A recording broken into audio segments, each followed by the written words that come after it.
Hi friends, இன்றைக்கி செவ்வாய்க்கிழமை காலையில் 4 மணிக்கே எழுந்திரிச்சு வாசப்படிலாம் மொழுகி அழகாக கோலம் போட்டு விளக்கேற்றி வச்சுட்டேன். என்னோடய வளர்ப்பு கோலம் பக்கத்துலேயே படுத்திருக்காங்க பாருங்கள். சேனலை பார்க்குற ஃப்ரெண்ட்ஸ் நிறைய பேர் என்கிட்ட வெற்றிலை தீபம் போடுற பூஜையை முழுசாக எங்களுக்கு பதிவு பண்ணுங்கன்னு சொல்லியிருந்தாங்க. அதுக்காகவே இன்றைக்கி நான் செவ்வாய்க்கிழமையில் செவ்வாய் கோரையில் வெத்தலை தீபம் போடுறதையும் முருகனுக்கு அபிஷேகம் பண்ணி எப்படி நான் பூஜையெல்லாம் செய்கிறேங்கிற வீடியோவை பதிவு பண்ணியிருக்கேன். முருகனுக்கு இன்றைக்கி நான் பால் அபிஷேகம், சந்தன அபிஷேகம், பன்னீர் அபிஷேகம்னு 3 அபிஷேகம் மட்டும் பண்ணினேன். நீங்கள் வீட்டில் வேல் வச்சுருந்தாலும் சரி, முருகன் சிலை வச்சுருந்தாலும் சரி, தயவு செஞ்சு அபிஷேகம் பண்ணி இந்த மாதிரி பூஜை நீங்கள் பண்ணுங்கள். அந்த வேலாக இருந்தாலும் சரி, சிலையாக இருந்தாலும் சரி, அபிஷேகம் பண்ணி நீங்கள் பூஜை பண்ணிங்கன்னா தான் முழு பலனும் நமக்கு கிடைக்கும்.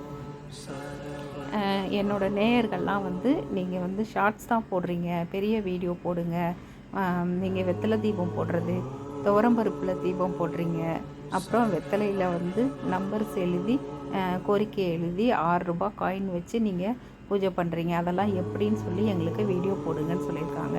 நான் எல்லாமே தனித்தனி வீடியோவாக போட்டிருக்கேன்.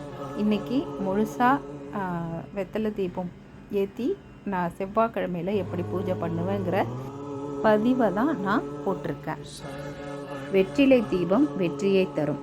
நீங்கள் ஏதாவது ஒரு கோரிக்கையை மனசில் வேண்டிக்கிட்டு 9 வாரம் தொடர்ந்து இந்த விளக்கை போட்டுட்டு வந்தீங்கன்னா அந்த 9 வாரத்துக்குள்ளேயே உங்களுக்கு நீங்கள் வேண்டிக்கிட்ட கோரிக்கை நிறைவேறும். அதுக்கான ஒரு அறிகுறியாவது உங்களுக்கு தெரிய ஆரம்பிக்கும். ஆனால் மன திருப்தியோட முழு நம்பிக்கையோடு இந்த தீபத்தை நீங்கள் போடணும்.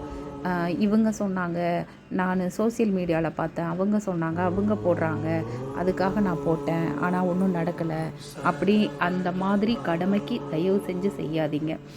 கடவுள் நம்பிக்கை இருக்கிறவங்க மட்டும் இந்த பதிவை பார்த்துட்டு வெத்தலை தீபம் போடுங்க.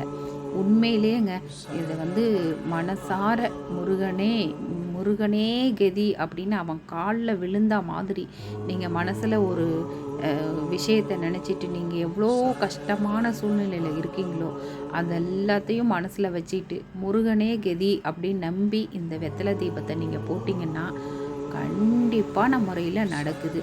இதை நான் மனப்பூர்வமாக, நான் ரொம்ப அனுபவபூர்வமாக அனுபவித்த ஒன்று. நான் சோசியல் மீடியாவில் தான் பார்த்தேன். சோசியல் மீடியாவில் பார்த்துட்டு தான் சரி நம்மளும் செஞ்சு பார்க்கலாம் அப்படின்னு சொல்லி நான் செஞ்சேன். எனக்குன்னு யாருமே இதை சொல்லலை. ஆனால் நான் நிறைய பேருக்கு சொல்லி நிறைய பேர் செஞ்சு நிறைய பேர் அதை நம்ம மனசார நடக்குது அப்படின்னு என்கிட்டயே சொல்லியிருக்காங்க. ரொம்ப சந்தோஷமாக இருக்குது. அந்த மாதிரி முருகன் கூப்பிட்ட குரலுக்கு ஓடி வருபவன்கிறது உண்மை. நீங்கள் ரோட்டில் போகும்போதே வெள்ளாட்டுக்கு கூட நினச்சி பாருங்களேன். சொல்கிறாங்களே முருகா அப்படின்னு நினச்சி பாருங்கள். உங்கள் கண்ணு முன்னாடி மயிலோ வேலோ முருகன் சிலையோ ஏதோ ஒன்று அந்த ரூபத்தில் ஏதோ ஒரு காரில் வாகனத்தில் தெரியும். அப்போவே உங்களுக்கு அந்த நம்பிக்கை வரும்.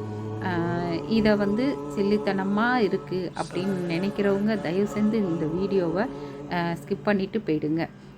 கடவுள் நம்பிக்கை இருக்கிறவங்க மட்டும் இந்த வீடியோவை பார்த்துட்டு இந்த வீடியோவில் நாங்கள் என்னெல்லாம் பண்ணியிருக்கோங்கிற மாதிரி நீங்களும் பண்ணி தீப தூபம்லாம் போட்டு முருகனை நல்லா வேண்டிக்கோங்க.